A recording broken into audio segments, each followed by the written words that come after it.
يا أيها الذين آمنوا ما لكم إذا قيل لكم انفروا في سبيل الله اثاقلتم إلى الأرض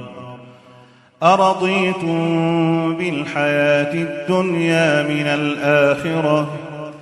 فما متاع الحياة الدنيا في الآخرة إلا قليل إلا تنفروا يعذبكم عذابا أليما ويستبدل قوما غيركم ولا تضروه شيئا والله على كل شيء قدير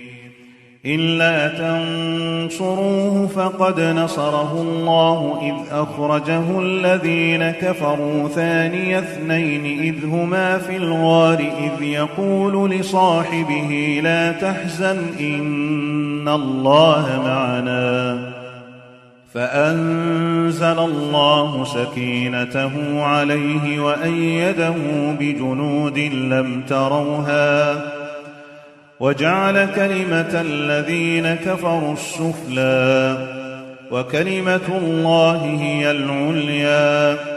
والله عزيز حكيم انفروا خفافا وثقالا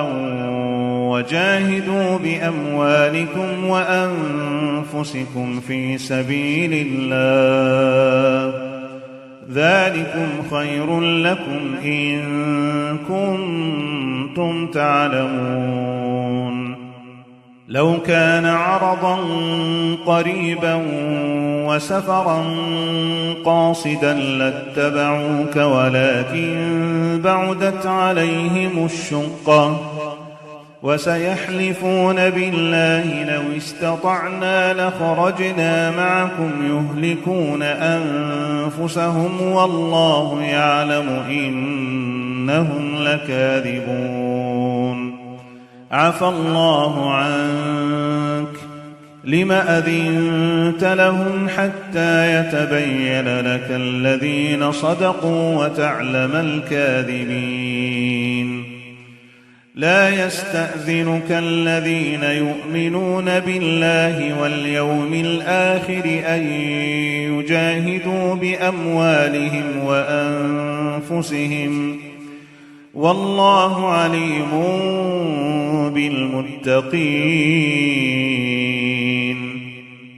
إنما يستأذنك الذين لا يؤمنون بالله واليوم الآخر وارتابت قلوبهم فهم في ريبهم يترددون ولو أرادوا الخروج لأعدوا له عدة ولكن كره الله بعاثهم فثبطهم وقيل اقعدوا مع القاعدين لو خرجوا فيكم